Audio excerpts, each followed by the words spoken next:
नमस्कार दोस्तों, हमारे YouTube चैनल एग्जाम लर्नर में आपका स्वागत है। दोस्तों आज के इस वीडियो में हम लोग यूपी पीसीएस मुख्य परीक्षा 2017 का प्रथम प्रश्न पत्र देखेंगे। इसके पहले हम यूपी पीसीएस प्रारंभिक परीक्षा 2019 का, 2018, 2017 और 2016 का सॉल्व पेपर अपलोड कर चुके हैं। तो जो लोग उसे देखना चाहते हैं वो हमारे चैनल के प्लेलिस्ट में जाकर UP PSC previous year paper लिखा होगा, वहाँ से आप देख सकते हैं। तो दोस्तों वीडियो को लाइक शेयर कर दीजिएगा। चैनल पर पहली बार आए हैं तो चैनल को सब्सक्राइब करके बेल आइकन को प्रेस जरूर कर लीजिएगा, जिससे आने वाले सभी वीडियो का नोटिफिकेशन आपको पहले मिल जाए। तो चलिए वीडियो को शुरू करते हैं। तो पहला प्रश्न है आपका, प्राचीन भारत के इतिहास से निम्नलिखित शासकों में से किसके सिक्कों पर संकर्षण एवं वासुदेव दोनों अंकित हैं? तो इसका सही आंसर होगा ऑप्शन डी आपका अगाथोक्लीज। हिंद एवं शासक मिनांडर की मृत्यु के उपरांत उसका पुत्र स्ट्रेटो प्रथम वह अभ्यस्क था। उसकी पत्नी अगाथोक्लीज किसकी पत्नी थी? तो मिनांडर की पत्नी थी, ने शासन संभाला और अगाथोक्लीज के चांदी निर्मित सिक्कों पर संकर्षण यानी जिसको बलराम कहा जाता है और वासुदेव दोनों के चित्र अंकित थे। तो आपका डी ऑप्शन यहाँ से हो जाएगा। अगला क्वेश्चन है, वैदिक देवता इंद्र के विषय में निम्नलिखित कथनों पर विचार कीजिए तथा नीचे दिए गए कूट से सही उत्तर चुनिए। पहला है कि झंझावत के देवता थे, दूसरा है पापियों को दंड देते थे, तीसरा नैतिक व्यवस्था के संरक्षक थे, चौथा वर्षा के देवता थे। तो कूट के माध्यम से बताना है कि कौन सा ऑप्शन सही हो जाएगा यहाँ। तो इंद्र के विषय में आपसे पूछा गया है, तो यहाँ जो सही हो जाएगा आपका वह झंझावत के देवता थे और वह वर्षा के देवता थे। आपका पापियों को दंड देते थे, यह गलत हो जाएगा, और नैतिक व्यवस्था के संरक्षक थे, यह भी गलत है, यानी कि दूसरा तीसरा आपका गलत हो जाएगा और पहला और चौथा सही हो जाएगा। तो आपका ऑप्शन डी यहाँ सही हो जाएगा। ऋग्वेद में इंद्र का वर्णन सर्वाधिक प्रतापी देवता के रूप में किया जाता है, जिसे 250 सूक्त समर्पित हैं। तो सर्वाधिक वर्णन यदि ऋग्वेद में पूछेगा किसका हुआ है तो इंद्र का सर्वाधिक वर्णन हुआ है। ऋग्वैदिक काल में सर्वाधिक लोकप्रिय देवता थे। इंद्र को आर्यों का युद्ध नेता तथा वर्षा आंधी तूफान का देवता माना जाता है। अगला क्वेश्चन है, निम्नलिखित में से कौन सही सुमेलित नहीं है? तो आपको बताना है इनमें से कौन सही सुमेलित नहीं है। तो पहला आपका कुमारगुप्त फर्स्ट, तो यह आपका दिया है मंदसौर अभिलेख, सही है आपका। बी है पतिक, तो यह तक्षशिला अभिलेख, यह भी सही है आपका। सी है प्रभावती गुप्ता उदयगिरी गुहालेख, तो यह गलत हो जाएगा आपका। प्रभावती गुप्ता का उदयगिरी से कोई अभिलेख प्राप्त नहीं हुआ है, तो इसलिए आपका सी गलत हो जाएगा। और डी है समुद्रगुप्त एरर अभिलेख, तो यह आपका सही है। तो आपसे पूछा गया है कौन सही सुमेलित नहीं है, तो सी ऑप्शन आपका सही सुमेलित नहीं है। आप देख सकते हैं यहाँ कुमारगुप्त फर्स्ट, मंदसौर अभिलेख, पतिक जो है यह तक्षशिला अभिलेख, चंद्रगुप्त द्वितीय उदयगिरी गुहा अभिलेख और समुद्रगुप्त यह एरर अभिलेख, और प्रभावती गुप्त का उदयगिरी से कोई अभिलेख प्राप्त नहीं हुआ है। उदयगिरी गुहालेख से जो है चंद्रगुप्त द्वितीय आपका सही होगा यहाँ। अगला क्वेश्चन है, सूची 1 को सूची 2 से सुमेलित कीजिए तथा नीचे दिए गए कूट से सही उत्तर चुनिए। तो आप देख सकते हैं हड़प्पा का संबंध जो हो जाएगा आपका समाधान R37, यानी कि ए का पहला। बी है लोथल, तो लोथल का संबंध हो जाएगा गोदी से। और सी है कालीबंगा, तो इसका संबंध हो जाएगा आपका जूते हुए खेत से। और मोहनजोदड़ो हो जाएगा नर्तकी की मूर्ति। तो आपका कोड जो हो जाएगा ए का 1 हो जाएगा, बी का 2, सी का हो जाएगा 4 और डी का 3। तो 1 2 4 3 जिस ऑप्शन में होगा सही होगा वह। तो आप देख सकते हैं डी ऑप्शन में 1 2 4 3 है, तो डी ऑप्शन आपका सही हो जाएगा। अगला क्वेश्चन है, किसके शासनकाल में मेगास्थनीज भारत आया था? तो इसका सही आंसर हो जाएगा ऑप्शन सी, चंद्रगुप्त मौर्य के शासनकाल में मेगास्थनीज भारत आया था। मेगास्थनीज यह सेल्यूकस निकेटर द्वारा चंद्रगुप्त मौर्य की राज्यसभा में भेजा गया यूनानी राजदूत था। इसके पूर्व वह अराकोशिया के क्षत्रप के राजदरबार में सेल्यूकस का राजदूत रह चुका था। मेगास्थनीज ने काफ़ी समय तक मौर्य दरबार में निवास किया। भारत में उसने जो कुछ भी देखा सुना उसे उसने इंडिका नामक अपने ग्रंथ में लिपिबद्ध किया। तो प्रश्न भी पूछा जाता है इंडिका किसकी रचना है? तो मेगास्थनीज की रचना है इंडिका। अगला क्वेश्चन है, मध्यकालीन भारत का इतिहास है। तो निम्नलिखित में से किस सिख गुरु ने गुरुमुखी प्रारंभ की? तो इसका सही आंसर हो जाएगा ऑप्शन डी, गुरु अंगद ने। गुरुमुखी पंजाबी शब्द गुरामुखी से बना है, जिसका अर्थ होता है गुरु के मुख से, यानी कि गुरुमुखी लिपि की वर्णमाला का सृजन दूसरे सिख गुरु अंगद द्वारा 16वीं शताब्दी में गुरु ग्रंथ साहिब लिखने के लिए प्रयुक्त किया गया था। अगला क्वेश्चन आप देखते हैं, बाजार कीमतों को नियंत्रित करने के अलाउद्दीन खिलजी के प्रयास ने, तो इसका सही आंसर हो जाएगा ऑप्शन सी से हो जाएगा, बहुत सफलता प्राप्त की। अलाउद्दीन का आर्थिक सुधार एक बड़ी सेना का भरण पोषण, काला बाजारी को रोकना और विद्रोहों पर अंकुश लगाने के लिए था। इन सब के लिए सुल्तान ने बाजार में मूल्य नियंत्रण के लिए कई नियम और प्रमुख अधिकारियों की नियुक्ति की। उसने मलिक कबूल को सहना ए बाजार अधीक्षक नियुक्त किया और उसको मूल्य में स्थिरता बनाए रखने के लिए कई सहायक और विस्तृत अधिकार दिए, जिससे नियमों को उसने बड़ी कठोरता से लागू किया, जिसका परिणाम हुआ कि मुनाफाखोरी और काला बाजारी बंद हो गई थी। अगला क्वेश्चन है, सल्तनत काल में दीवान ए अमीर कोही विभाग निम्नलिखित में से किससे संबंधित था? तो इसका सही आंसर हो जाएगा ऑप्शन सी, दीवान ए अमीर कोही विभाग कृषि से संबंधित था। मोहम्मद बिन तुगलक ने कृषि की उन्नति के लिए एक नए विभाग, जिसका नाम क्या रखा गया था, दीवान ए आमिर कोही, की स्थापना की थी। इस विभाग का मुख्य कार्य कृषकों को प्रत्यक्ष सहायता देकर अधिक भूमि कृषि कार्य के अधीन लाना था। अगला क्वेश्चन है, निम्नलिखित में से कौन पहला सुल्तान था जिसने भारत में सांकेतिक मुद्रा का प्रचलन किया? तो इसका सही आंसर होगा ऑप्शन सी, मोहम्मद बिन तुगलक। मोहम्मद बिन तुगलक का शासनकाल वह क्रांतिकारी योजनाओं के लिए जाना जाता है, जिसमें उसकी प्रमुख योजना मुद्रा व्यवस्था से संबंधित थी। सुल्तान ने तांबे तथा इसे मिश्रित कांसे के सिक्के जारी किए, जिनका मूल्य तत्कालीन जारी चांदी और सोने के सिक्के के बराबर था, जिसे सांकेतिक मुद्रा कहा गया। ऐसा प्रयोग करने वाला मोहम्मद बिन तुगलक भारत का पहला सुल्तान था। यह योजना बाजार में अव्यवस्था उत्पन्न होने के कारण असफल रही थी। अगला क्वेश्चन है, निम्नलिखित में से कौन फारसी का प्रथम कवि था जिसने अपनी कविता में भारतीय पर्यावरण को चित्रित किया? तो इसका सही आंसर होगा ऑप्शन ए, अमीर खुसरो। प्रसिद्ध फारसी कवि अमीर खुसरो व निजामुद्दीन औलिया के शिष्य थे। इन्होंने दिल्ली सल्तनत में 7 सुल्तानों का काल देखा था। कौन? निजामुद्दीन औलिया ने। नई फारसी काव्य शैली सबक ए हिंदी या हिंदुस्तानी शैली के जन्मदाता अमीर खुसरो स्वयं को तूतीय हिंद, या इनको जो है तूतीय हिंद, अमीर खुसरो को प्रश्न भी पूछा जाता है, तूतीय हिंद किसे कहा जाता है? तो अमीर खुसरो को, अथवा हिंदुस्तान का तोता कहा जाता है। अमीर खुसरो की रचनाओं का महत्वपूर्ण तत्व उनका भारतीय पर्यावरण के इर्द गिर्द रचनाओं का आविष्कार था। अगला क्वेश्चन है, कृषि को समुन्नत करने के लिए नहर खुदवाने के संदर्भ में 13वीं शताब्दी का निम्नलिखित में पहला शासक होने का श्रेय किसे दिया जाता है? तो इसका सही आंसर हो जाएगा ऑप्शन सी, गयासुद्दीन तुगलक को। तुगलक वंश की स्थापना गयासुद्दीन तुगलक ने की थी और गयासुद्दीन तुगलक ने कृषकों की स्थिति में सुधार के लिए अनेक प्रयास किए। उसने मुकद्दम तथा खूंतों को उनके पुराने अधिकार लौटा दिए। गयासुद्दीन ने लगान निश्चित करने में बटाई का प्रयोग फिर से प्रारंभ कर दिया और ऋणों को वसूली को बंद करवा दिया।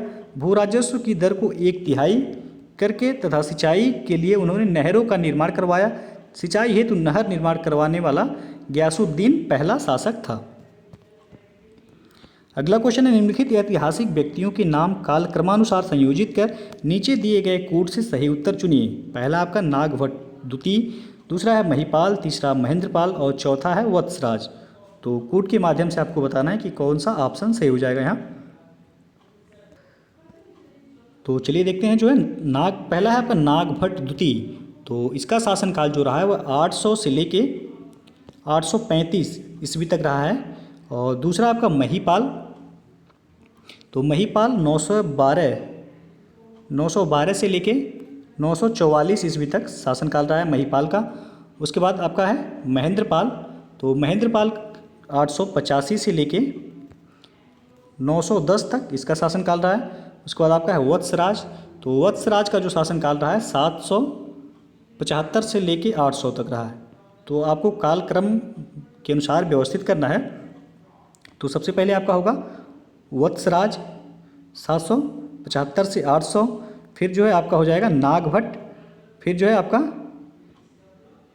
महेंद्रपाल, फिर जो है आपका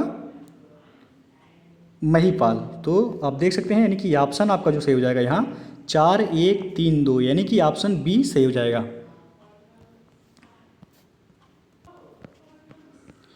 अगला क्वेश्चन है सूची 1 को सूची 2 के साथ मिलान करना है और कोड के माध्यम से बताना है कि कौन सा ऑप्शन सही होगा। तो चलिए देखते हैं। भीमसेन कायस्थ का संबंध किससे हो जाएगा? तो तारीख है दिलकुशा, यानी कि ए का चौथा। उसके बाद है आपका बी चंद्रभान ब्राह्मण, तो इनका संबंध हो जाएगा चहार चमन से। और सी है आपका ईश्वरदास नागर, तो इनका संबंध हो जाएगा फुतुहत ए आलमगीरी से। और सुजान राय भंडारी का संबंध हो जाएगा खुलासत उत तवारीख से। तो आप देख सकते हैं ए का हो जाएगा आपका चौथा, उसके बाद बी का हो जाएगा पहला, सी का हो जाएगा आपका दूसरा और डी का तीसरा। 4 1 2 3 जिस ऑप्शन में होगा आप देख सकते हैं ए बी सी में नहीं है, तो आपका जाहिर सी बात है डी से हो जाएगा 4 1 2 3। अगला क्वेश्चन है आधुनिक भारत का इतिहास से अनुद्योगीकरण के संदर्भ में निम्नलिखित में से कौन सा कथन सही है? पहला है कि यह प्रक्रिया 1813 में प्रारंभ हुई और दूसरा ईस्ट इंडिया कंपनी के व्यापारिक एकाधिकारों की समाप्ति ने इस प्रक्रिया को तेज किया। तो नीचे दिए एक कोड से सही उत्तर का चयन कीजिए। तो यहाँ जो सही हो जाएगा आपका 1 और 2 जो है दोनों सही होगा। अनुद्योगीकरण यह प्रक्रिया 1813 में प्रारंभ हुई और दूसरा जो है ईस्ट इंडिया कंपनी के व्यापारिक एकाधिकारों की समाप्ति ने इस प्रक्रिया में तेजी लाई। तो दोनों सही है, तो आपका ऑप्शन सी से हो जाएगा 1 और 2 दोनों।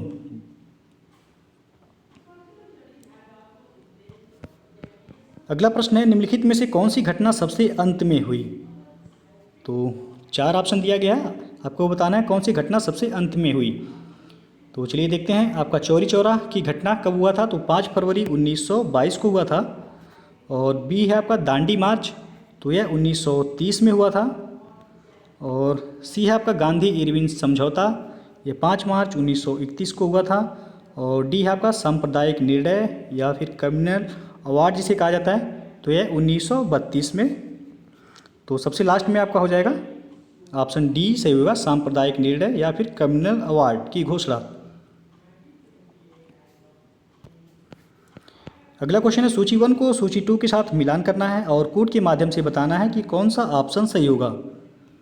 तो एक तरफ आयोग दिया गया है, दूसरी तरफ अध्यक्ष। तो रेलवे आयोग चूँकि 1901 में गठित हुआ था, इसके अध्यक्ष कौन थे? तो टॉमस रॉबर्टसन इसके अध्यक्ष थे। ए का चौथा हो जाएगा। बी है आपका अकाल आयोग, 1899 में इसका गठन हुआ, इसके अध्यक्ष थे एंथनी मैकडोनल, यानी कि बी का पहला। सी है सिंचाई आयोग, 1901 में इसका भी गठन हुआ था, तो इसके अध्यक्ष थे कॉलिन स्कॉट मॉनक्रिफ, तो सी का दूसरा होगा। डी है पुलिस सुधार आयोग, 1902 में गठन हुआ था इसका, इसके अध्यक्ष थे एंड्रयू फ्रेजर। तो आपका जो ऑप्शन सही हो जाएगा आप देख सकते हैं ए का चौथा और बी का पहला, सी का दूसरा और डी का तीसरा। तो सी ऑप्शन आपका यहाँ सही हो जाएगा। अगला क्वेश्चन है निम्नलिखित में से कौन सा युग्म सही सुमेलित नहीं है? तो दिल्ली षड्यंत्र केस दिया है अमीरचंद, सही है आपका। काकोरी षड्यंत्र केस से अशफाकुल्ला खां, यह भी सही है। लाहौर षड्यंत्र केस से जतिन दास, यह भी सही है। नासिक षड्यंत्र केस रास बिहारी बोस दिया गया है, यह आपका गलत है, तो डी ऑप्शन यहाँ आपका गलत हो जाएगा।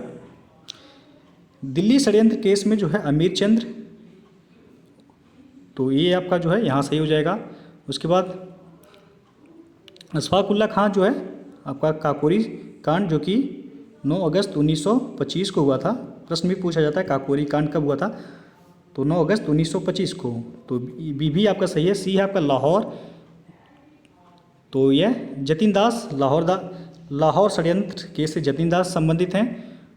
रास बिहारी बोस का संबंध जो है वह दिल्ली षड्यंत्र केस से था, ना कि नासिक षड्यंत्र केस से, तो इसलिए आपका डी ऑप्शन गलत हो जाएगा यहाँ। अगला क्वेश्चन है 1919 के सुधारों की भारतीयों की आकांक्षाओं को पूर्ण करने में असफलता के साथ भारतीय राष्ट्रीय कांग्रेस ने स्वराज अथवा स्वशासन हेतु आंदोलन किया, किसके नेतृत्व में? तो इसका सही आंसर होगा ऑप्शन ए, महात्मा गांधी के नेतृत्व में। अगला क्वेश्चन है ब्रिटिश भारत में हुए विद्रोहों के संदर्भ में कल्लार नाम से जाने गए लोग निम्नलिखित में से किस क्षेत्र से संबंधित थे? तो इसका सही आंसर होगा ऑप्शन सी, मदुरै से। कल्लार जो कि दक्षिण भारत के मुदी राजा यानी मुधु राजा भी उनको कहा जाता है समुदाय से संबंधित थे। ब्रिटिश भारत में कल्लार जनजाति ने अंग्रेजों के खिलाफ विद्रोह किया। यह जनजाति दक्षिण भारत के मदुरै क्षेत्र से संबंधित है। तो आपका ऑप्शन सी सही हो जाएगा यहाँ। अगला क्वेश्चन है, निम्नलिखित घटनाओं पर विचार कीजिए। पहला है क्रिप्स मिशन, दूसरा अगस्त प्रस्ताव, तीसरा नेहरू रिपोर्ट, चौथा वेवेल प्लान। तो इन घटनाओं का सही कालानुक्रम क्या होगा? तो आप देख सकते हैं क्रिप्स मिशन ये 1942 में आया था और अगस्त प्रस्ताव ये आपका 1940 हो जाएगा और नेहरू रिपोर्ट आपका हो जाएगा 1928 और नेक्स्ट है आपका वेवेल प्लान तो यह 1945। तो आपसे पूछा क्या गया सही क्रम में दर्शाना है। तो सही क्रम हो जाएगा आपका 3 नेहरू रिपोर्ट, उसके बाद दूसरा हो जाएगा अगस्त प्रस्ताव, फिर हो जाएगा आपका क्रिप्स मिशन, लास्ट में हो जाएगा आपका वेवेल प्लान। 3, 2, 1, 4 ऑप्शन बी से हो जाएगा यहाँ। अगला क्वेश्चन देखते हैं। अब सूची 1 को सूची 2 के साथ मिलान करना है और कोड के माध्यम से ये बताना है कि कौन सा ऑप्शन सही होगा यहाँ। तो चलिए देख लेते हैं। एक तरफ स्थान दिया गया है, दूसरी तरफ अंग्रेजों द्वारा विलय का वर्ष। तो संबलपुर को कब विलय किया गया था? तो 1849 में संबलपुर को विलय किया गया था। सतारा को 1848 में विलय किया गया था। अवध को 1856 में विलय किया गया था और झांसी को 1854 में। तो आप देख सकते हैं ए का दूसरा, बी का पहला, सी का चौथा और डी का तीसरा, यानी कि 2, 1, 4, 3 जिस ऑप्शन में होगा सही होगा आपका। तो 2, 1, 4, 3 आप देख सकते हैं यहाँ विकल्प बी आपका सही हो जाएगा। अगला क्वेश्चन है, निम्नलिखित में से कौन सी घटना सबसे पहले हुई? तो 4 ऑप्शन दिया गया, आपको बताना है कौन सी घटना सबसे पहले हुई। पहला है आपका लॉर्ड लिटन का दिल्ली दरबार, तो यह आपका 1877 में आयोजित हुआ। बी है आपका संथाल विद्रोह, तो यह आपका 1856 में हुआ। और सी है प्रथम एंग्लो सिख युद्ध। आंग्ल सिख युद्ध कब हुआ था? यह पहला 1845 से 46 में हुआ था, 45-46 में हुआ था प्रथम आंग्ल सिख युद्ध। और इल्बर्ट बिल विवाद यह 1883 में हुआ था। तो आपसे पूछा गया है सबसे पहले कौन सा घटित हुआ था? तो आंग्ल सिख युद्ध, प्रथम आंग्ल सिख युद्ध हो जाएगा आपका, ऑप्शन सी सही हो जाएगा यहाँ। अगला क्वेश्चन है, 1855 के संथाल हुल के संदर्भ में निम्नलिखित में से कौन सा कथन सही है? पहला कि भागलपुर के पास मेजर बारो संथालों से लड़ाई में हार गए। दूसरा है गोक्को या फिर गोड्डा का एक महत्वपूर्ण नेता था। और तीसरा है इस संदर्भ में महाजन दीनदयाल राय भी एक महत्वपूर्ण नाम है। चौथा एक समय था जब मुजफ्फरपुर के निकट गंगा घाटी के क्षेत्र पर संथालों का पूर्ण वर्चस्व था। तो आपको बताना है कौन सा ऑप्शन सही होगा। तो यहाँ जो सही हो जाएगा आपका पहला सही हो जाएगा कि भागलपुर के पास मेजर बारो संथालों से लड़ाई में पराजित हुए थे।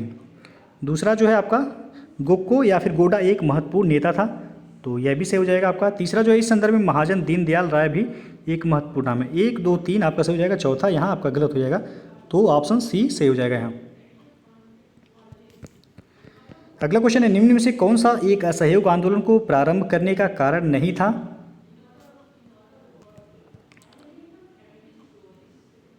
तो इसका सही जो आंसर हो जाएगा आपका ऑप्शन बी से हो जाएगा, नमक कानून। यानी कि सविनय अवज्ञा आंदोलन जब चलाया गया 1930 में, तब नमक कानून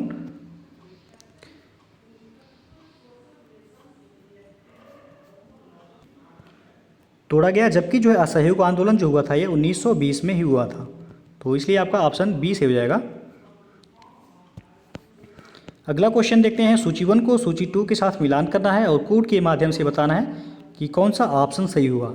एक तरफ समाचार पत्र दिया गया, दूसरी तरफ संपादक का नाम। तो ये है आपका काल समाचार पत्र के संपादक कौन थे? तो शिवराम महादेव परांजपे, यानी कि ए का चौथा हो जाएगा। बी आपका बंगाली समाचार पत्र के संपादक सुरेंद्र नाथ बनर्जी थे और सुधारक समाचार पत्र के संपादक जो थे वह गोपाल कृष्ण गोखले थे। सोम प्रकाश के संपादक थे द्वारकानाथ विद्याभूषण। तो आपका ऑप्शन जो सही हो जाएगा यहाँ आप देख सकते हैं ए ऑप्शन सही हो जाएगा, ए का चौथा, बी का पहला, सी का दूसरा और डी का तीसरा। अगला क्वेश्चन है, निम्नलिखित में से किसका नाम 1857 के विद्रोह से नहीं जुड़ा है? तो यहाँ जो सही हो जाएगा आपका ऑप्शन डी से होगा, उपरोक्त सभी कर्नल सेंटलिंगर, लेफ्टिनेंट कर्नल गिब्स और कर्नल बैलेस इनमें से 1857 के विद्रोह से किसी का नाम नहीं जुड़ा हुआ है, तो आपका ऑप्शन डी से हो जाएगा यहाँ। अगला क्वेश्चन है, रविंद्रनाथ टैगोर को नोबेल पुरस्कार दिया गया था किस वर्ष? तो इसका सही आंसर हो जाएगा ऑप्शन ए 1913 में। रविंद्रनाथ टैगोर को वर्ष 1913 में नोबेल पुरस्कार साहित्य के क्षेत्र में प्रदान किया गया था। यह पुरस्कार प्राप्त करने वाले पहले भारतीय थे। और पूछा जाता किसके लिए दिया गया था, तो गीतांजलि के लिए को दिया गया था नोबेल पुरस्कार 1913 में। अगला क्वेश्चन है, निम्नलिखित में से किन्हें बम्बई त्रिमूर्ति के नाम से जाना जाता है? तो इसका सही आंसर होगा ऑप्शन सी, मेहता, तेलंग और तैयब जी। फिरोज शाह मेहता, केटी तेलंग और बदरुद्दीन तैयब जी को बम्बई त्रिमूर्ति के नाम से जाना जाता था। तीनों ने मिलकर 1885 ईस्वी में बॉम्बे प्रेसिडेंसी एसोसिएशन की स्थापना भी की थी। अगला क्वेश्चन है, किसने लिखा था कि इस निर्णय से इनकार करना कठिन है कि तथाकथित 1857 का प्रथम राष्ट्रीय स्वतंत्रता संग्राम न तो प्रथम था, न राष्ट्रीय था और न ही स्वतंत्रता संग्राम था। बहुत ही इंपॉर्टेंट क्वेश्चन है, कई बार पूछा गया है।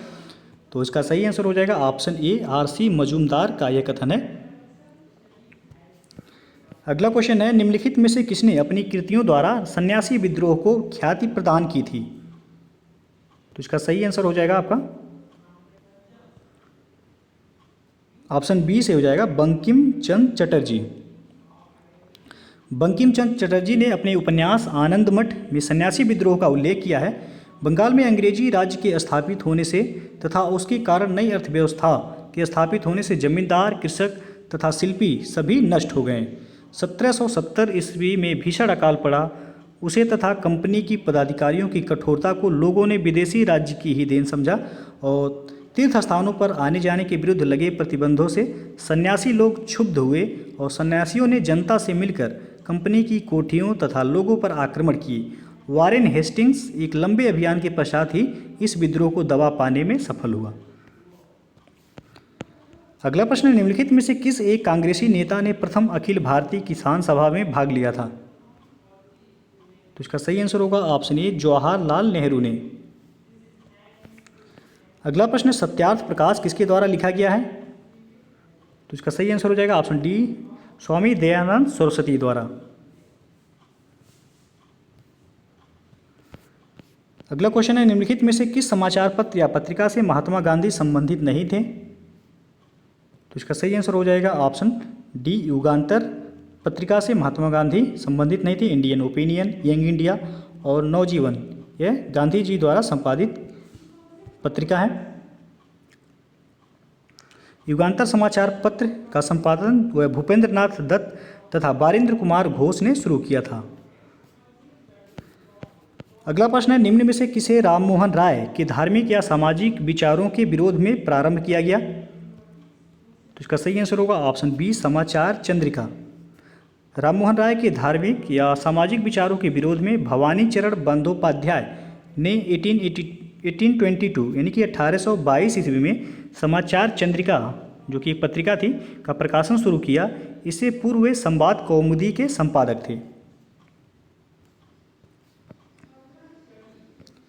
अगला क्वेश्चन है, निम्नलिखित घटनाओं को कालक्रमानुसार व्यवस्थित कीजिए। पहला आपका वर्नाक्यूलर प्रेस एक्ट, दूसरा है रॉलेट अधिनियम और तीसरा है सती प्रथा पर प्रतिबंध और चौथा है वुड्स डिस्पैच। तो कोड के माध्यम से आपको बताना है कि कौन सा ऑप्शन सही हो जाएगा। तो चलिए देखते हैं। सबसे पहला जो है आपका वर्नाक्यूलर प्रेस एक्ट, तो यह 1878 हो जाएगा आपका।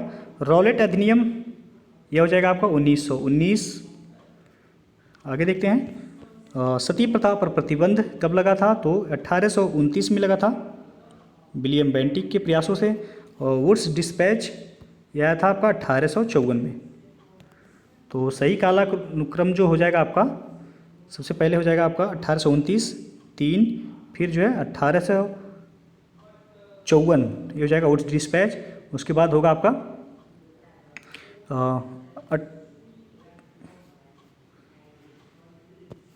उसके बाद देख लेते हैं यहाँ। उसके बाद हो जाएगा आपका वर्नाकुलर प्रेस एक्ट और लास्ट में सबसे आपका हो जाएगा रॉलेट अधिनियम। तो 3 4 1 2 जिस ऑप्शन में होगा आपका सही हो जाएगा वहाँ। तो आप देख सकते हैं सी ऑप्शन आपका सही हो जाएगा, 3 4 2 1, 3 4 1 2 सॉरी। अगला क्वेश्चन है, निम्नलिखित में से किसने अखिल भारतीय हरिजन सेवक संघ की 1932 में स्थापना की थी? तो इसका सही आंसर हो जाएगा ऑप्शन बी, एम के गांधी। अखिल भारतीय हरिजन सेवक संघ की वर्ष 1932 में स्थापना एम के गांधी ने की थी। मोहनदास करमचंद गांधी इनका पूरा नाम था। अगला क्वेश्चन है, निम्नलिखित घटनाओं को कालक्रमानुसार व्यवस्थित कीजिए। पहला आपका अगस्त प्रस्ताव, दूसरा क्रिप्स मिशन, तीसरा भारत छोड़ो आंदोलन, चौथा है देसाई लियाकत समझौता। तो देख लेते हैं। पहला जो है आपका अगस्त प्रस्ताव, ये 1940 में हुआ। दूसरा है क्रिप्स मिशन, तो यह मार्च 1942 में आया। और तीसरा है भारत छोड़ो आंदोलन, तो यह अगस्त 1942। याद रखिएगा, भारत छोड़ो आंदोलन से पहले आपका क्रिप्स मिशन आया था।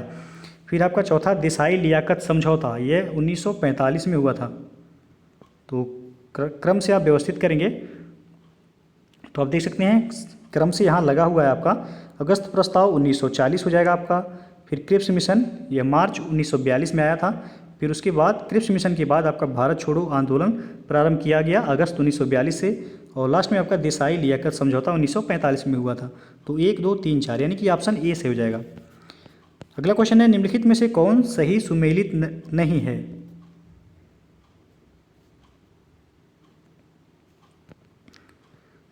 तो ये है आपका पश्चिमी उत्तर प्रदेश में अकाल 1871-72। बी है आपका उड़ीसा बंगाल बिहार में अकाल 1865-66। सी है मद्रास मैसूर हैदराबाद में अकाल 1876 से 78। और डी आपका बंगाल में अकाल 1943। तो आपसे पूछा क्या गया कौन सुमेलित नहीं है? तो पश्चिमी उत्तर प्रदेश में अकाल 1871-72 आपका गलत हो जाएगा। पश्चिमी उत्तर प्रदेश में अकाल जो पड़ा था 1860-61 में पड़ा था। तो ये आपका गलत हो जाएगा। आप पहला ऑप्शन ही आपका सही सुमेलित नहीं, बाकी सभी सुमेलित हैं। अगला क्वेश्चन है, 1885 में भारतीय राष्ट्रीय कांग्रेस की स्थापना के समय गवर्नर जनरल कौन था? तो इसका सही आंसर हो जाएगा ऑप्शन सी, लॉर्ड डफरिन। भारतीय राष्ट्रीय कांग्रेस की स्थापना 1885 में हुई थी। उस समय गवर्नर जनरल लॉर्ड डफरिन थे। लॉर्ड डफरिन का कार्यकाल जो था 1884 से लेके 1888 तक था।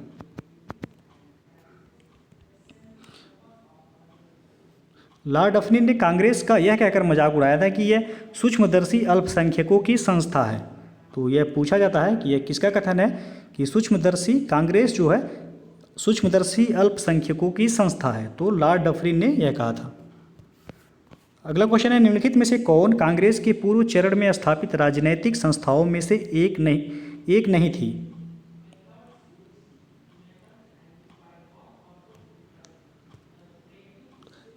तो इसका सही जो आंसर होगा ऑप्शन डी से होगा, लैंड होल्डर्स सोसाइटी कलकत्ता। बाकी the British Indian association, the Indian association, Madras native association, ये कांग्रेस के पूर्व चरण में स्थापित राजनैतिक संस्थाओं में से थी जो है। और बाकी ये आपका लैंड होल्डर सोसाइटी कलकत्ता।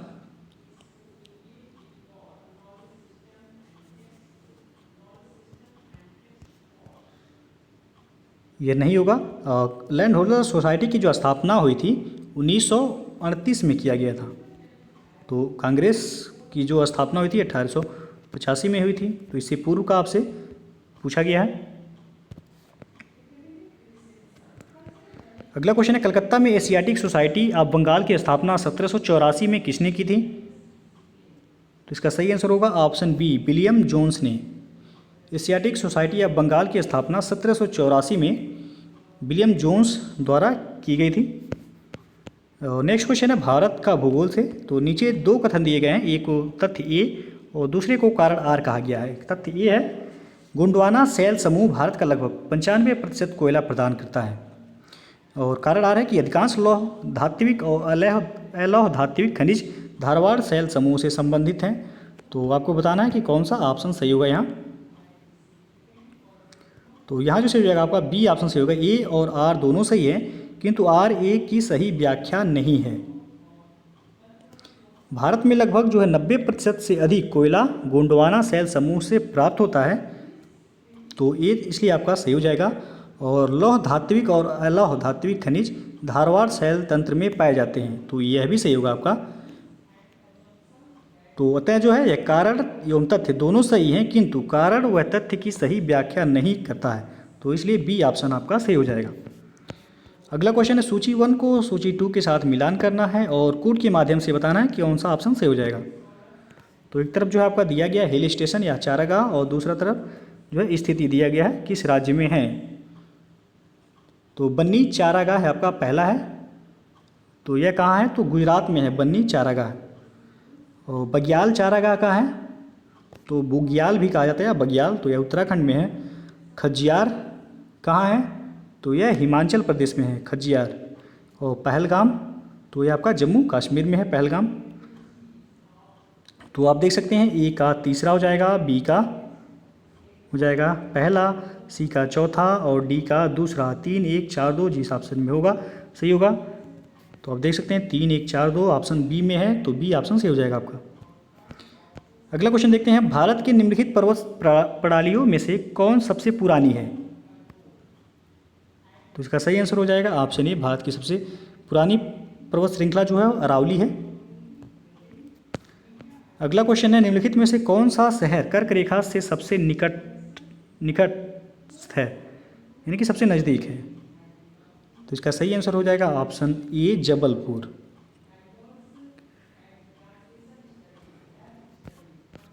अगला क्वेश्चन है, सही कालक्रम में व्यवस्थित कीजिए। पहला है पटपरा जमाव, दूसरा है खैतौनी जमाव, तीसरा है बाघोर जमाव, चौथा है सिहावल जमाव। तो कालक्रम में देखा जाए तो आपका हो जाएगा सिहावल जमाव जो है यह निम्न पूरा पाषाण काल का है। और पटपरा जमाव जो है आप देख सकते हैं यह मध्य पूरा पाषाण काल का है। और बाघौर जमाव जो है यह उत्तर पूरा पाषाण काल का है। और खैतौनी जमाव यह लघु पाषाण काल का है। तो क्रम से आप दर्शाएंगे तो आप देख सकते हैं सबसे पहले आपका हो जाएगा चौथा, फिर आपका पहला होगा, फिर हो जाएगा आपका तीसरा, फिर उसके बाद दूसरा, यानी कि ऑप्शन आप बी देख सकते हैं, बी से हो जाएगा यहाँ। सबसे पहले निम्न पूरा पाषाण काल, उसके बाद आपका मध्य पूरा पाषाण काल, फिर उत्तर पूरा पाषाण काल, फिर लघु पाषाण काल। अगला क्वेश्चन है, निम्नलिखित में से किस फसल में सबसे ज़्यादा प्रतिशत तेल की मात्रा होती है। तो इसका सही आंसर हो जाएगा ऑप्शन डी, तिल। मूंगफली में जो तेल की मात्रा होती है वह लगभग 48% होती है, 48.2%। और सोयाबीन में 40% लगभग होता है तेल की मात्रा। और सूरजमुखी में 42% के करीब होता है। और तिल में जो है 52% के करीब होता है। तो सर्वाधिक पूछा गया है तो तिल आपका ऑप्शन सही हो जाएगा डी। अगला क्वेश्चन है, पीली क्रांति भारत में निम्नलिखित में से किससे संबंधित है।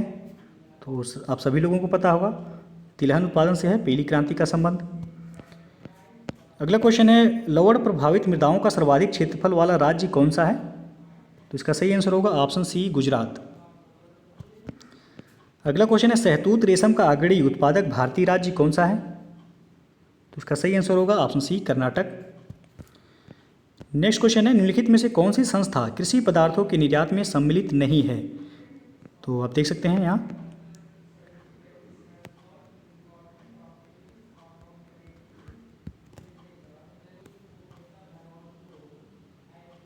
तो आपसे पूछा गया है कि कौन सी संस्था कृषि पदार्थों के निर्यात में सम्मिलित नहीं है। तो इसका सही जो आंसर हो जाएगा आपका ऑप्शन सी, इफको। अगला क्वेश्चन है, निम्नलिखित में से कौन सा समूह रेशे वाली फसलों से संबंधित है। तो इसका सही आंसर हो जाएगा ऑप्शन सी, रेशे वाली फसलों से संबंधित जो है आपका कपास है, जूट है और सनई है। अगला क्वेश्चन है, निम्न में से कौन एक सही सुमेलित नहीं है। तो एक तरफ आपका फसल दिया गया, दूसरी तरफ रोग को बताना है कौन सुमेलित नहीं है। तो धान आपका ये दिया गया, धान में उकठा रोग, तो ये आपका गलत हो जाएगा। बाकी जो है आपका सरसों सफ़ेद गिरोई रोग सही है। बाजरा में कंडुआ रोग लगता है, यह भी सही है। मूंगफली में टिक्का रोग, तो यह भी सही है। धान में जो लगता है वह खैरा रोग लगता है। उगठा रोग जो है यह लगता है दलहनी और तिलहनी फसलों में लगता है, तो इसलिए आपका धान यहाँ गलत हो जाएगा। अगला क्वेश्चन है, निम्नलिखित रासायनिक उर्वरकों में से कौन 20 डिग्री सेंटीग्रेड पर जल में अपेक्षाकृत अधिक घुलनशील है? तो इसका सही आंसर होगा ऑप्शन बी, यूरिया। अगला क्वेश्चन है, सूची 1 को सूची 2 के साथ मिलान करना है और कूट के माध्यम से आपको बताना है कौन सा ऑप्शन सही हो जाएगा यहाँ। तो चलिए देखते हैं।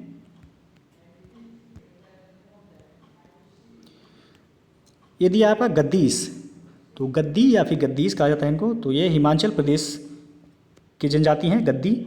और बी है टोडा, टोडा जनजाति, ये तमिलनाडु में पाए जाते हैं। और खासी जनजाति ये मेघालय में पाए जाते हैं। नागा जनजाति मणिपुर में। तो आपका देख सकते हैं ए का दूसरा, बी का चौथा, सी का पहला और डी का तीसरा। 2 4 1 3 जिस विकल्प में होगा सही होगा। तो 2 4 1 3 आप देख सकते हैं, ऑप्शन डी आपका सही हो जाएगा, 2 4 1 3। अगला क्वेश्चन है, कोल बांध परियोजना का निर्माण भारत में निम्नलिखित में से किस नदी पर हुआ है? तो इसका सही आंसर हो जाएगा ऑप्शन बी, सतलज नदी पर। अगला क्वेश्चन है, भारत के निम्नलिखित राज्यों में से कौन अधिकतम सिल्क सूत सिल्क यार्न उत्पादित करता है? तो इसका सही आंसर हो जाएगा ऑप्शन डी, कर्नाटक। अगला क्वेश्चन है, सूची 1 को सूची 2 के साथ मिलान करना है और कूट के माध्यम से सही विकल्प बताना है कौन सा हो जाएगा यहाँ। तो चलिए देखते हैं। एक तरफ कोयला क्षेत्र दिया गया है, दूसरी तरफ राज्य। तो राजमहल यह झारखंड का है कोयला क्षेत्र। सोहागपुर जो है यह आपका मध्य प्रदेश का है कोयला क्षेत्र। और विश्रामपुर यह आपका छत्तीसगढ़ का है कोयला क्षेत्र। और रानीगंज यह पश्चिम बंगाल का। तो आपका ऑप्शन जो हो जाएगा यहाँ, ए का चौथा, बी का तीसरा, सी का हो जाएगा दूसरा और डी का पहला, यानी 4 3 2 1। 4 3 2 1 आप देख सकते हैं, विकल्प बी आपका सही होगा। आगे बढ़ते हैं। निम्नलिखित में से कौन 2015-16 में भारत के बृहत्तम चीनी उत्पादन करने वाले राज्यों के सही अवरोही क्रम को प्रदर्शित करता है? तो इसका सही आंसर होगा ऑप्शन ए, 2015-16 में चीनी के उत्पादन में जो पहले स्थान पर था वह महाराष्ट्र था, दूसरे पे आपका उत्तर प्रदेश, तीसरे पे कर्नाटक और चौथे पे जो है तमिलनाडु था। और वर्तमान में जो है चेंज हो गया, उत्तर प्रदेश पहले स्थान पर हो गया।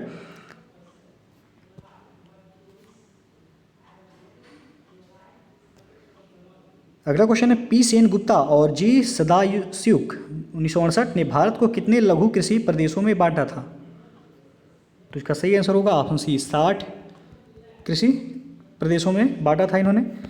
अगला क्वेश्चन है विश्व के भूगोल से। तो सूची 1 को सूची 2 के साथ मिलान करना है और कूट के माध्यम से बताना है कि कौन सा ऑप्शन सही हो जाएगा यहाँ। तो चलिए देखते हैं। एक तरफ महासागर दिया गया है, दूसरी तरफ सबसे गहरे स्थान का नाम। तो प्रशांत महासागर में कौन सा गर्त है? तो मेरियाना गर्त है, ए का तीसरा हो जाएगा आपका। अटलांटिक महासागर में है प्यूर्टोरिको गर्क, अटलांटिक महासागर में प्यूर्टोरिको गर्क। और हिंद महासागर में जो है आपका वह है जावा गर्त, जावा ट्रेंच या फिर जावा गर्त। तो आपका ए का जो है तीसरा हो जाएगा और सी का पहला। आगे देखते हैं। आर्कटिक महासागर में जो है वह आपका यूरेशियन बेसिन है। आर्कटिक महासागर में कौन सा है? तो यूरेशियन बेसिन।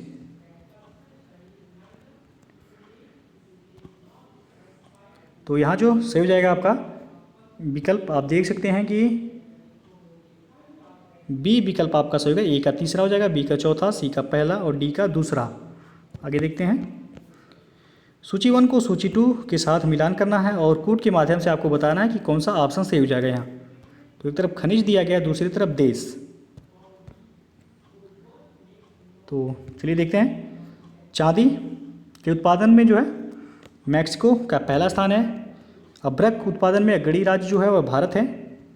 और लौह अयस्क उत्पादन में रूसी संघ और तांबा उत्पादन में चिली। तो आपका विकल्प जो सही हो जाएगा, ये ऑप्शन आपका सही हो जाएगा यहाँ। अगला प्रश्न है, निम्नलिखित झीलों में से कौन पूर्णतः संयुक्त राज्य अमेरिका में अवस्थित है? तो इसका सही आंसर होगा ऑप्शन ए, मिशिगन झील। अगला क्वेश्चन है, निम्नलिखित में से किस यंत्र का भूकंप तरंगों के मापन के लिए प्रयोग किया जाता है? तो इसका सही आंसर हो जाएगा ऑप्शन बी आपका सिस्मोग्राफ का उपयोग भूकंप तरंगों के मापन के लिए किया जाता है। अगला क्वेश्चन है, निम्नलिखित में कौन महाद्वीपों के क्षेत्रफल का सही अनुक्रम या फिर अवरोही क्रम में प्रस्तुत करता है? तो इसका सही आंसर हो जाएगा आपका एशिया, उसके बाद आपका अफ्रीका, फिर उत्तरी अमेरिका, फिर जो है आपका यूरोप। अगला क्वेश्चन है, निम्नलिखित देशों में से कौन अफ्रीका महाद्वीप में नहीं स्थित है? तो इसका सही आंसर हो जाएगा ऑप्शन डी गुयाना। गुयाना या दक्षिण अमेरिका महाद्वीप में स्थित है, तो आपका डी ऑप्शन यहाँ से हो जाएगा। अगला क्वेश्चन है, निम्नलिखित देशों में कौन 2016-17 में विश्व में चाय का बृहत्तम या निर्यातक मूल्य डॉलर में था? तो इसका सही आंसर हो जाएगा ऑप्शन सी चीन। तो 2016-17 में चाय का सर्वाधिक निर्यात करने वाला देश जो था वह था चीन था। अगला क्वेश्चन है, 2015 में निम्नलिखित राज्यों में से किसमें भौगोलिक क्षेत्रफल का सबसे अधिक प्रतिशतांश वनों के अंतर्गत था? तो इसका सही आंसर हो जाएगा आपका ऑप्शन डी से हो जाएगा मिजोरम का। तो मिजोरम का जो वन प्रतिशत था वह 88.93 था। अगला क्वेश्चन है, पर्यावरण के परिरक्षण एवं संरक्षण हेतु पर्यावरण संरक्षण अधिनियम भारत सरकार द्वारा कब पारित किया गया था? तो इसका सही आंसर होगा ऑप्शन ए 1986 में। अगला क्वेश्चन है, निम्नलिखित में से कौन सी एक वायुमंडल में अस्थायी गैस है? तो इसका सही आंसर हो जाएगा ऑप्शन सी नाइट्रोजन। और वायुमंडल में नाइट्रोजन की प्रतिशतता जो है वह 78%, उसके बाद आपका ऑक्सीजन 21%, कार्बन डाइऑक्साइड वह 0.03%। अगला क्वेश्चन है, ग्रीन वाश इंगित करता है किसको? तो इसका सही आंसर हो जाएगा ऑप्शन डी पर्यावरण संरक्षण का झूठा वादा करना। अगला क्वेश्चन है, निम्नलिखित संस्थानों में किसमें पर्यावरण सूचना प्रणाली इनविज का जनसंख्या एवं पर्यावरण केंद्र स्थित है? तो इसका सही आंसर हो जाएगा आपका ऑप्शन सी IPS मुंबई।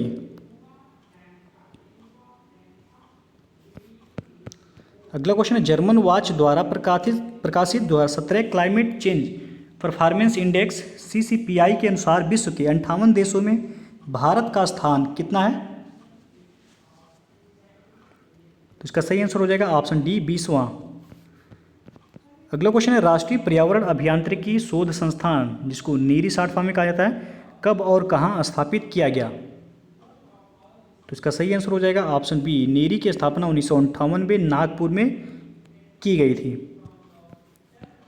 अगला क्वेश्चन है, निम्नलिखित कथनों पर का परीक्षण कीजिए तथा नीचे दिए गए कोड से सही उत्तर चुनिए।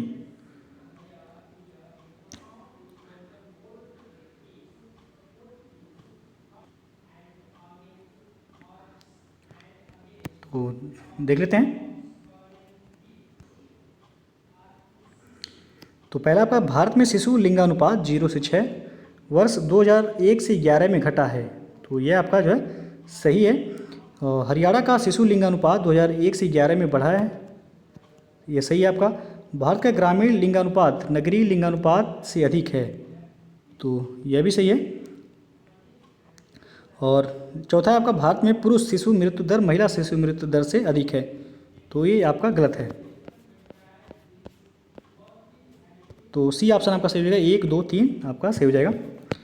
अगला क्वेश्चन है, निम्नलिखित में से किसका नाम प्रवर्जन सिद्धांत से संबंधित है? तो इसका सही आंसर हो जाएगा ऑप्शन सी ली का। अगला क्वेश्चन है, निम्नलिखित कथनों पर विचार कीजिए तथा नीचे दिए गए कोड से सही उत्तर चुनिए। कथन ये है, भारत में जनसंख्या का ग्रामीण से शहरी प्रवर्जन यानी कि माइग्रेशन सर्वाधिक है, और कारण आ रहा है कि ग्रामीण से ग्रामीण प्रवर्जन मुख्यतः महिला प्रवर्जन है। तो आपको बताना है कि कौन सा ऑप्शन सही हो जाएगा यहाँ। तो बी ऑप्शन आपका सही हो जाएगा, ए तथा आर दोनों सही है, किंतु आर ए की व्याख्या नहीं करता है। अगला क्वेश्चन है, अधोलिखित कथनों पर विचार कीजिए, नीचे दिए गए कोड से सही उत्तर चुनिए। कथन ये है कि भारत के उत्तर पूर्वी राज्यों में अनुसूचित जाति की जनसंख्या बहुत कम है। कारण आ रहा है कि भारत के उत्तर पूर्वी राज्यों में कृषि के अंतर्गत भूमि का प्रतिशत बहुत कम है। तो आपको बताना है कि कौन सा ऑप्शन सही हो जाएगा यहाँ। तो यहाँ जो आपका सही हो जाएगा बी ऑप्शन आपका सही होगा। ए तथा आर दोनों सही है, किंतु आर ए की व्याख्या नहीं करता है। अगला क्वेश्चन है, निम्नलिखित राज्यों में से किसमें 2011 में जनसंख्या में ऋणात्मक वृद्धि अंकित की गई थी? तो इसका सही आंसर हो जाएगा ऑप्शन सी, नागालैंड में। अगला क्वेश्चन है, निम्नलिखित में से कौन सा एक स्मार्ट नगर विकास का लक्ष्य नहीं है? तो इसका सही आंसर हो जाएगा ऑप्शन सी, जीवन की गुणवत्ता का स्थिरीकरण। अगला क्वेश्चन है, निम्नलिखित केंद्र शासित राज्यों में कौन सबसे कम नगरीकृत है? तो इसका सही आंसर हो जाएगा ऑप्शन बी, अंडमान एवं निकोबार द्वीप समूह, जहाँ पर जो है 37.70% ही नगरीकृत है। और लक्षद्वीप जो है वह सर्वाधिक नगरीकृत है 78%। और उसके बाद जो है आपका दादर नागर हवेली जो है 46.7% है नगरीकृत। पुडुचेरी जो है ये आपका 68 पॉइंट नगरीकृत है। तो सबसे कम जो है वह आपका अंडमान एवं निकोबार द्वीप समूह होगा। अगला क्वेश्चन देखते हैं, भारत ने नई राष्ट्रीय जनसंख्या नीति को कब अपनाया? तो इसका सही आंसर हो जाएगा ऑप्शन सी, सन 2000 में। अगला क्वेश्चन है, अमलैंड शब्द का क्या अर्थ है? तो इसका सही आंसर हो जाएगा ऑप्शन सी, नगर का प्रतिवेशी या फिर आसपास का क्षेत्र। अगला क्वेश्चन है, निम्नलिखित राज्यों में से कौन 2011 की जनगणना के अनुसार कुल साक्षरता दर और नगरीकरण के स्तर की दृष्टि से भारत में दूसरे स्थान पर है? तो इसका सही आंसर हो जाएगा ऑप्शन बी, मिजोरम। मिजोरम की जो साक्षरता है वह 91.3% है। सर्वाधिक जो है केरल का है 94%।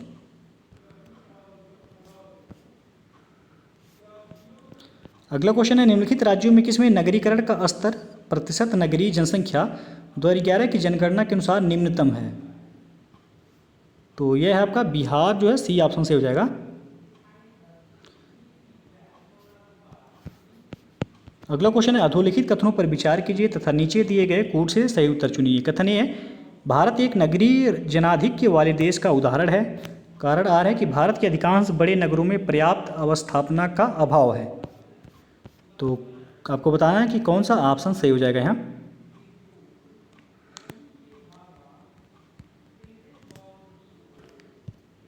तो ये जो आपका कथन दिया गया कि भारत एक नगरीय जनाधिक्य वाले देश का उदाहरण है, तो ये गलत हो जाएगा। भारत में मात्र 31.1% लोग नगरों में निवास करते हैं, बाकी 68.9% जो है वह ग्रामीण आबादी है भारत की। तो ये इसलिए आपका गलत हो जाएगा। और कारण आ रहा है जो भारत के अधिकांश बड़े नगरों में पर्याप्त अवस्थापना का अभाव है। तो ये आर जो है आपका सही है, यानी कि ए गलत है और आर सही है। यानी कि आप देख सकते हैं कि आपका ऑप्शन ए गलत है, आर सही है, यानी कि डी ऑप्शन आपका सही हो जाएगा यहाँ। अगला प्रश्न है, 2011 की जनगणना के अनुसार भारत में कितने 10 लाखी नगर हैं? तो इसका सही आंसर होगा ऑप्शन सी, 53। 2011 की जनगणना के अनुसार भारत में 10 लाखी नगरों की संख्या जो है 53 है। अगला प्रश्न है, संयुक्त राष्ट्र के आंकड़ों के अनुसार विश्व की जनसंख्या का कितना अनुमानित प्रतिशत 2016 में नगरीय अधिवासों में निवास करता था? तो इसका सही आंसर हो जाएगा ऑप्शन बी, 54.5%। अगला क्वेश्चन है, प्रतिदर्श पंजीयन सर्वेक्षण SRS 2016 के अनुसार भारत की कुल प्रजनन दर TFR टोटल फर्टिलिटी रेट निवास अनुसार क्या थी? तो इसका सही आंसर हो जाएगा ऑप्शन सी, 2.3%। अगला क्वेश्चन है, उत्तर प्रदेश की सीमा रेखा भारत के कितने राज्यों से मिलती है? तो इसका सही आंसर हो जाएगा ऑप्शन डी। यदि कुल पूछे जाएगा तो 9 हो जाएगा, और केवल राज्य पूछेगा तो हो जाएगा 8। और एक जो है वह संघ शासित प्रदेश है, तो संघ शासित प्रदेश दिल्ली को लेकर 9 राज्यों से उत्तर प्रदेश की सीमा लगती है। उत्तर प्रदेश की सीमा जो लगती है वह आपका हिमाचल प्रदेश के साथ लगती है, हरियाणा के साथ लगती है, राजस्थान, मध्य प्रदेश, झारखंड, छत्तीसगढ़, उसके बाद आपका बिहार, उत्तराखंड, और एक जो है केंद्र शासित प्रदेश है वह दिल्ली। तो 8 राज्य प्लस एक केंद्र शासित प्रदेश, टोटल 9 राज्यों को।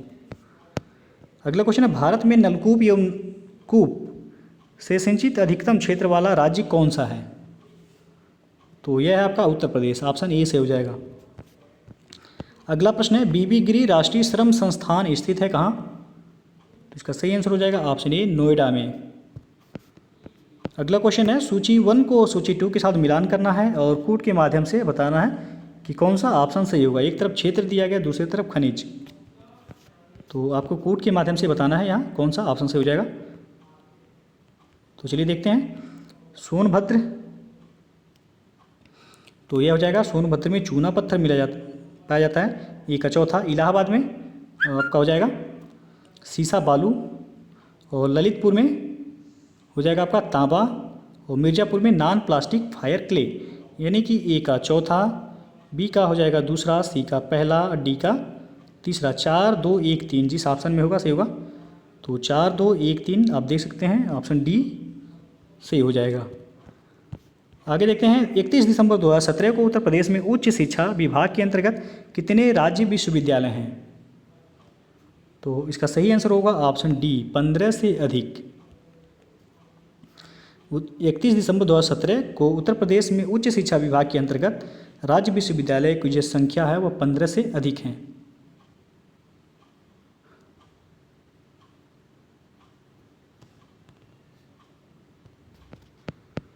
अगला क्वेश्चन है, राष्ट्रीय चैम्बर ऑफ उद्योग एवं वाणिज्य उत्तर प्रदेश स्थित है कहाँ पर? तो इसका सही आंसर होगा ऑप्शन सी, आगरा में। राष्ट्रीय चैम्बर ऑफ उद्योग एवं वाणिज्य उत्तर प्रदेश की स्थापना जो हुई थी है 1949 में आगरा में की गई थी। अगला क्वेश्चन है, निम्नलिखित युग्मों में से कौन सा सही सुमेलित नहीं है?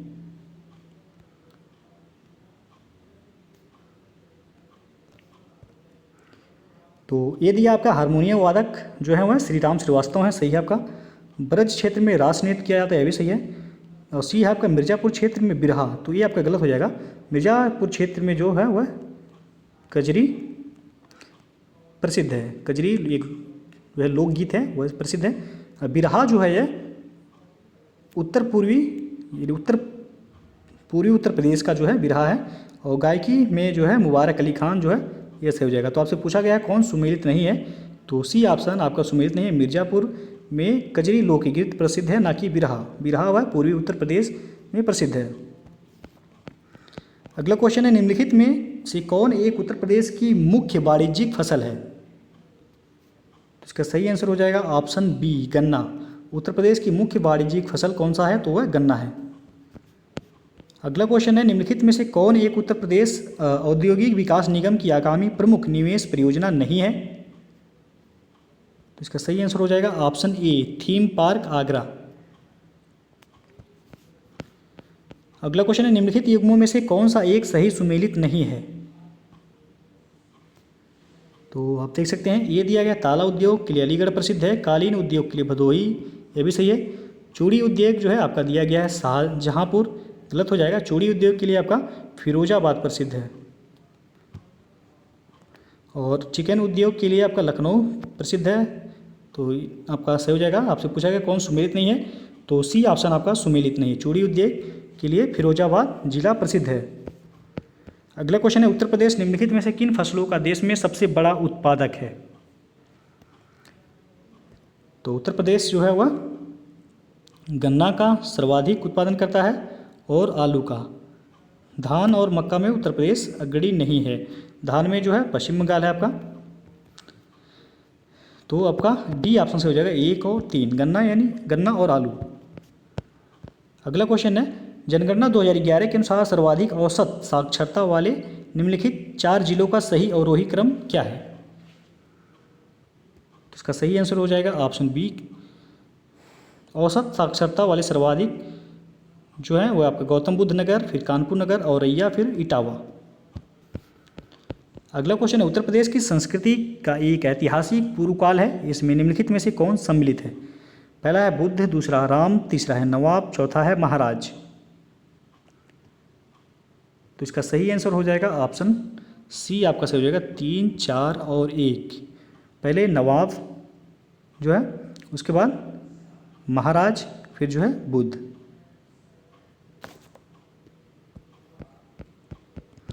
अगला है, आगरा लखनऊ एक्सप्रेसवे हाईवे की लंबाई कितनी है? तो आगरा लखनऊ एक्सप्रेसवे की लंबाई जो है 302 किलोमीटर है। तो ऑप्शन में यहाँ कोई नहीं है, लगभग में देखा जाए तो आपका ए ऑप्शन सही हो जाएगा यहाँ।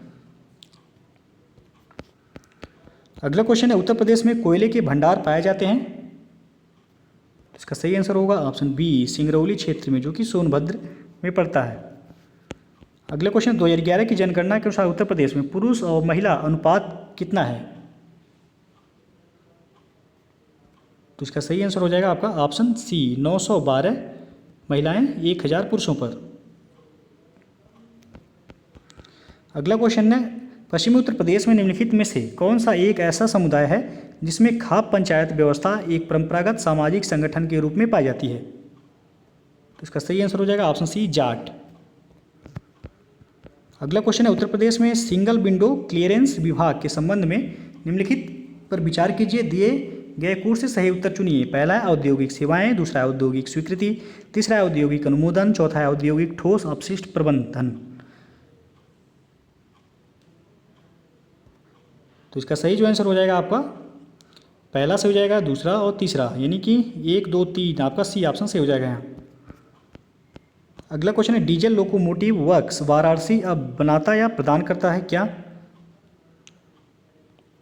तो इसका सही आंसर हो जाएगा ऑप्शन सी, डीजल एवं बिजली इंजन दोनों को। अगला क्वेश्चन है, प्रथम दीनदयाल हस्तकला संकुल व्यापार सुविधा केंद्र स्थित है कहाँ? तो इसका सही आंसर होगा ऑप्शन बी, वाराणसी में। नेक्स्ट क्वेश्चन है, उत्तर प्रदेश वित्तीय निगम के संदर्भ में निम्नलिखित में से कौन सा कथन सत्य है? पहला है, यह लघु तथा मध्यम स्तरीय उद्योगों को वित्तीय सहायता प्रदान करता है। दूसरा है, यह लघु तथा मध्यम क्षेत्र की सेवा इकाइयों को वित्तीय सहायता प्रदान करता है।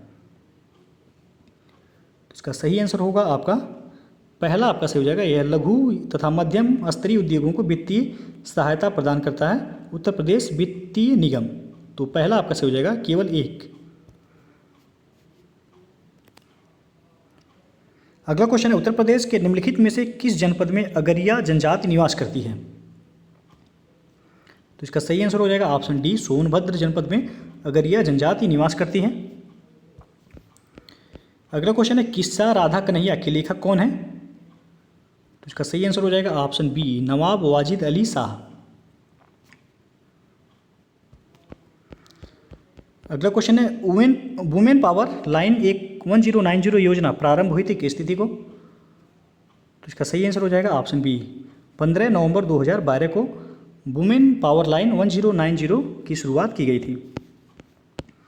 अगला प्रश्न, भारतीय निर्यात की मंद प्रगति के क्या कारण हैं? तो इसका सही आंसर होगा आपका ऑप्शन डी, उपयुक्त सभी, ऊंचे मूल्य, विदेशी प्रतियोगिता और निम्न स्तर का माल। अगला क्वेश्चन, एशिया का सबसे बड़ा स्वर्ण बाजार कहाँ है? इसका सही आंसर हो जाएगा ऑप्शन बी, बीजिंग, चीन में। अगला प्रश्न है, भारत में विशेष आर्थिक क्षेत्र स्पेशल इकोनॉमिक जोन नीति घोषित की गई थी किस तिथि को? तो इसका सही आंसर होगा ऑप्शन ए, अप्रैल 2000 में। अगला क्वेश्चन है, अंतर्राष्ट्रीय व्यापार का मुख्य सुरक्षा कवच क्या है? इसका सही आंसर होगा ऑप्शन ए, WTO।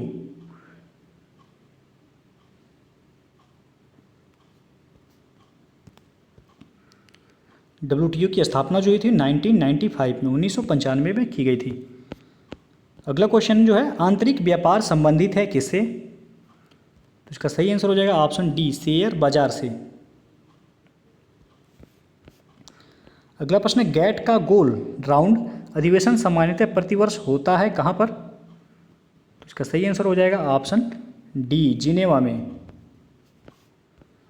अगला क्वेश्चन है, वाणिज्य विभाग की दीर्घकालीन दृष्टि में भारत को विश्व के व्यापार का मुख्य सहयोगी बनाना है किस वर्ष तक?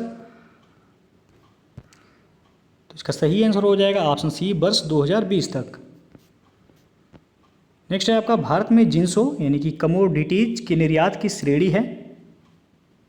तो इसका सही आंसर हो जाएगा ऑप्शन डी, उपयुक्त सभी, परंपरागत निर्यात वस्तु, अपरंपरागत किंतु अनिश्चितता वाली वस्तु, और सी है आपका अपरंपरागत अच्छी संभावना वाली वस्तु, उपयोग सभी, आपका डी ऑप्शन सही होगा। नेक्स्ट क्वेश्चन है, निम्नलिखित में से किस देश ने नौसैनिक अभ्यास मिलन 2018? तो यहाँ से आपको करेंट अफेयर्स का प्रश्न जो है देखने को मिलेगा।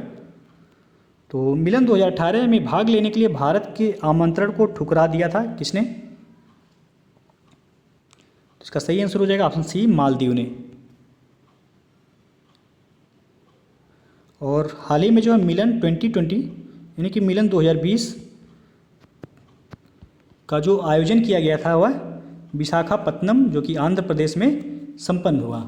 इसमें जो भाग लेने वाले देश थे वह म्यांमार थे, मॉरिशस और ओमान सहित जो है 16 देशों ने इसमें भाग लिया था। अगला क्वेश्चन है, टाइम पत्रिका के अनुसार वर्ष 2017 का व्यक्ति या संस्था है? तो इसका सही आंसर होगा ऑप्शन डी जो है 2017 में time person of the year the silence breakers को चुना गया था। और 2019 में time person of the year जो चुना गया है वह स्वीडन की प्रसिद्ध जलवायु परिवर्तन कार्यकर्त्री हैं ग्रेटा थनबर्ग। तो यह 16 वर्षीय हैं अभी, तो इनको time person of the year चुना गया है 2019 में ग्रेटा थनबर्ग को।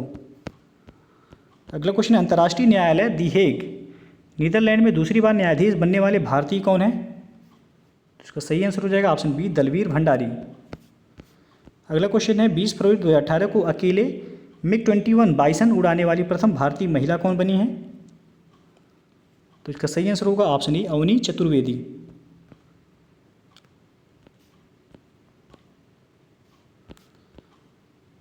अगला क्वेश्चन है, 9 फरवरी 2018 को सियोल दक्षिण कोरिया में शीतकालीन ओलंपिक के उद्घाटन समारोह में खिलाड़ियों के परेड के संबंध में निम्नलिखित कथनों पर विचार कीजिए। पहला है, उत्तर कोरिया के खिलाड़ियों ने भाग नहीं लिया। दूसरा है, रूस का झंडा वहां नहीं था। इसका सही आंसर हो जाएगा ऑप्शन बी जो है कि केवल 2, रूस का झंडा वहां नहीं था। अगला क्वेश्चन है, निम्नलिखित में से कौन प्रथम भारतीय विपरीत लिंग ट्रांसजेंडर न्यायाधीश हैं? इसका सही आंसर होगा ऑप्शन डी, जोईता मंडल, पश्चिम बंगाल की। अगला क्वेश्चन है, वर्ष 2017 में एक बड़ा आतंकवादी हमला जिसमें 500 से अधिक लोग मारे गए हुआ था कहाँ पर? तो इसका सही आंसर होगा ऑप्शन ए, मोगादिशु, सोमालिया में।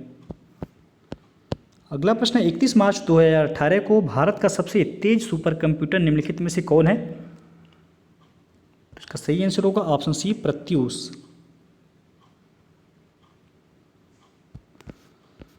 अगला क्वेश्चन है, विश्व का सबसे लंबा शीशे का पुल जो जनता के लिए हाल ही में चालू किया गया है चीन के निम्नलिखित में से किस प्रांत में स्थित है? तो वह चीन के हेबेई प्रांत में स्थित, ऑप्शन बी से होगा यहाँ। अगला प्रश्न है, संयुक्त राष्ट्र द्वारा 14 मार्च 2018 को प्रकाशित वैश्विक प्रसन्नता रिपोर्ट 2018 को ध्यान में रखते हुए सूची 1 को सूची 2 के साथ मिलान करना है। यहाँ एक तरफ देश है, दूसरी तरफ रिपोर्ट में स्थान, यानी कि किस देश का कौन सा स्थान था। तो दोस्तों जो है याद रखिए 2018 का है, ना कि 2020 का। आपको जो अभी फ़िलहाल याद रखना है वो 2020 का रखना है। तो ये देख लेते हैं, डेनमार्क का जो स्थान था इसमें तीसरा था, और फिनलैंड का जो स्थान था वह पहला था।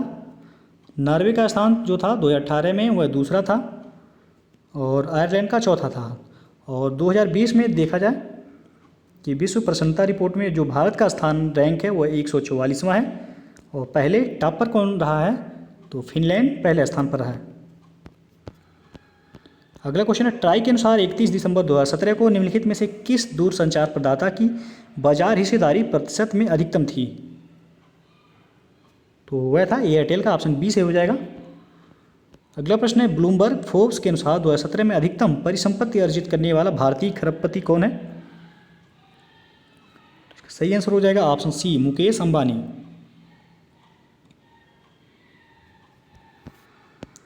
अगला क्वेश्चन है, मोबाइल वर्ल्ड कांग्रेस 26 फरवरी से 1 मार्च 2018 के बीच आयोजित हुई थी कहाँ पर? तो इसका सही आंसर हो जाएगा ऑप्शन बी, बार्सिलोना, स्पेन में। और अगला क्वेश्चन है, निम्नलिखित में से कौन पहला भारतीय शहर है जिसका अपना लोगो है? तो इसका सही आंसर हो जाएगा ऑप्शन ए, बेंगलुरु। बेंगलुरु भारत का पहला शहर है जिसका अपना लोगो है। अगला क्वेश्चन है, पर्यटन एवं संस्कृति का द्वितीय WTO यूनेस्को सम्मेलन 11 से 12 दिसंबर 2017 को हुआ था कहाँ पर? तो यह मस्कट, ओमान में हुआ था, ऑप्शन सी से होगा। अगला प्रश्न है, 18 फरवरी 2018 को अंतर्राष्ट्रीय क्रिकेट के तीनों प्रारूपों टेस्ट, एक दिवसीय, यानी कि वनडे और T20 में 5 विकेट लेने वाला प्रथम भारतीय गेंदबाज कौन बना? तो वह था भुवनेश्वर कुमार, ऑप्शन डी यहाँ से होगा। और अगला क्वेश्चन है 20 फरवरी 2018 को जारी यूनिसेफ की रिपोर्ट के अनुसार निम्नलिखित में से कौन सा देश नवजात शिशुओं के लिए सर्वाधिक जोखिम भरा है? तो वह है पाकिस्तान, ऑप्शन सी सही था। अगला क्वेश्चन देखते हैं अम्मा स्कूटर योजना के संबंध में निम्नलिखित कथनों पर विचार कीजिए। पहला है कि यह कामकाजी महिलाओं के लिए एक 75% सब्सिडी वाली योजना है। दूसरा है यह तमिलनाडु की AIDMK सरकार की योजना है। तीसरा है स्वर्गीय जयललिता की 69वीं जयंती पर प्रधानमंत्री नरेंद्र मोदी ने इसको प्रवर्तित किया था। चौथा है इससे केवल चेन्नई में रहने वाली कामकाजी महिलाओं को लाभ मिलेगा। तो आपको बताना है कौन सा ऑप्शन सही हो जाएगा यहाँ। तो सी ऑप्शन आपका सही हो जाएगा 2 और 4, यानी कि यह तमिलनाडु की AIDMK सरकार की योजना है। और चौथा जो है आपका इससे केवल चेन्नई में रहने वाली कामकाजी महिलाओं को लाभ मिलेगा। अगला प्रश्न है भारतीय मूल के लोगों का प्रथम प्रवासी सांसद सम्मेलन हुआ था कहाँ पर? तो यह नई दिल्ली में आयोजित किया गया था, ऑप्शन ए सही हो जाएगा यहाँ। अगला प्रश्न है बिश्केक जो कि किर्गिस्तान की राजधानी है में संपन्न हुई एशियाई कुश्ती प्रतियोगिता 2 मार्च 2018 को स्वर्ण पदक जीतकर किसी एशियाई कुश्ती प्रतियोगिता में स्वर्ण पदक जीतने वाली प्रथम भारतीय महिला होने का इतिहास निम्नलिखित में से किसने बनाया? इसका सही आंसर हो जाएगा ऑप्शन डी नवजीत कौर ने। अगला प्रश्न है सौभाग्य योजना संबंधित है किससे? इसका सही आंसर हो जाएगा ऑप्शन सी गरीबी रेखा के नीचे वाले परिवारों को मुफ्त बिजली कनेक्शन से। अगला क्वेश्चन है वर्ष 2017-18 में भारत को कच्चा तेल आपूर्ति करने वाला अग्रणी देश कौन सा है? तो इसका सही आंसर होगा ऑप्शन सी इराक। अगला क्वेश्चन है 90वें ऑस्कर 2018 की सर्वश्रेष्ठ फिल्म कौन सी है? तो इसका जो सही आंसर था द शेप ऑफ वाटर 2018 में 90वें ऑस्कर की सर्वश्रेष्ठ film the shape of water थी। वर्तमान में जो करेंट है वो आपका 92वां ऑस्कर जो है इसकी सर्वश्रेष्ठ फिल्म जो है पैरासाइट, जो कि दक्षिण कोरिया की मूवी है, याद रखिएगा आप लोग पैरासाइट। अगला प्रश्न है 23 जनवरी 2018 को दावोस स्विट्जरलैंड में वर्ल्ड इकोनॉमिक फोरम के वार्षिक सम्मेलन में भारतीय प्रधानमंत्री द्वारा निम्नलिखित में से किन्हें वैश्विक चुनौतियों के रूप में रेखांकित किया गया था? पहला है पर्यावरण परिवर्तन, दूसरा आतंकवाद, तीसरा संरक्षणवाद, चौथा है शीत युद्ध। तो नीचे दिए गए कोड से सही उत्तर चुनिए।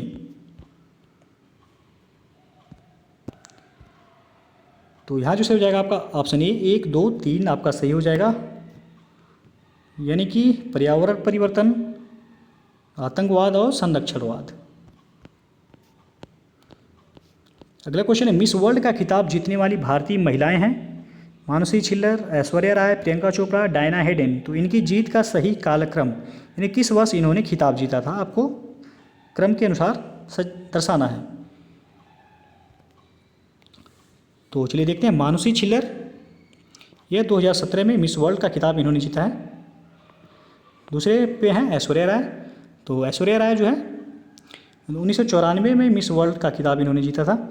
प्रियंका चोपड़ा तो यह 2000 में इन्होंने मिस वर्ल्ड का खिताब जीता। और डायना हेडन जो है ये 1997 में मिस वर्ल्ड का खिताब इन्होंने जीता था। तो क्रम से यदि देखा जाए तो सबसे पहले हो जाएगा आपका ऐश्वर्या राय 1994 में, दूसरा फिर जो है आपका चौथा हो जाएगा डायना हेडन 1997 में, फिर आपका हो जाएगा प्रियंका चोपड़ा सन 2000 में, फिर सबसे लास्ट में क्या हो जाएगा मानुषी छिल्लर 2017 में मिस वर्ल्ड का खिताब। तो ऑप्शन बी आपका सही हो जाएगा यहाँ। अगला क्वेश्चन है निम्नलिखित में से कौन सही सुमेलित नहीं है? तो एक तरफ विश्व दिवस दिया गया, दूसरी तरफ तिथि, तो आपको बताना है कौन सुमेलित नहीं है। तो ये है आपका अंतर्राष्ट्रीय महिला दिवस 8 मार्च को मनाया जाता है, सही है आपका। विश्व जल दिवस तो 22 अप्रैल दिया गया है, 22 अप्रैल को पृथ्वी दिवस मनाया जाता है। जल दिवस 22 मार्च को मनाया जाता है। तो बी आपका गलत हो जाएगा, बी सुमेलित नहीं है। और बाकी सी जो है विश्व कुष्ठ निवारण दिवस 30 जून को मनाया जाता है और विश्व कैंसर दिवस 4 फरवरी को।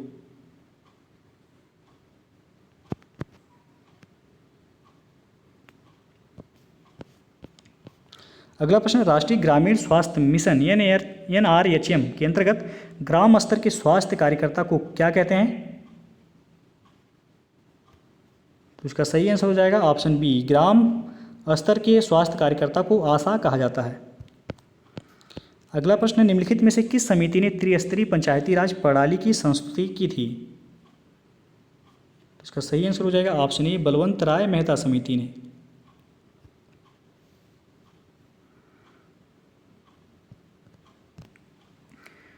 और अंतिम प्रश्न है, सूची 1 को सूची 2 के साथ मिलान करना है और कोड के माध्यम से बताना है कि कौन सा ऑप्शन सही हो जाएगा। एक तरफ जो है विश्व दिवस दिया गया है, दूसरी तरफ दिनांक। तो क्रम से आपको मिलान करना है। जो है विश्व पृथ्वी दिवस कब मनाया जाता है? तो 22 अप्रैल को मनाया जाता है। यह पृथ्वी दिवस अप्रैल में मनाया जाता है, 22 अप्रैल को। विश्व नगर दिवस यह 31 अक्टूबर को मनाया जाता है, 31 अक्टूबर को। और सी आपका विश्व जनसंख्या दिवस यह 11 जुलाई को मनाया जाता है। और विश्व जल दिवस यह 22 मार्च को। तो आपका यहाँ जो हो जाएगा ए का चौथा हो जाएगा, बी का जो है तीसरा, और सी का हो जाएगा आपका दूसरा, डी का पहला। 4 3 2 1 जिस ऑप्शन में होगा सही होगा। तो आप देख लीजिए 4 3 2 1, ऑप्शन ए ही आपका यहाँ से हो जाएगा 4 3 2 1। तो दोस्तों जो है ये आपके 150 प्रश्न कंप्लीट हो गए। यह जो है यूपीपीसीएस मुख्य परीक्षा 2017 का प्रथम प्रश्न पत्र था। तो यदि वीडियो पसंद आया हो तो लाइक शेयर कर दीजिएगा। चैनल को अभी तक आप सब्सक्राइब नहीं किए हैं तो चैनल को सब्सक्राइब कर लीजिएगा, बेल आइकन को साथ में प्रेस कर लीजिएगा, जिससे आने वाले सभी वीडियो का नोटिफिकेशन आपको मिलता रहे। तो वीडियो को पूरा देखने के लिए बहुत बहुत धन्यवाद।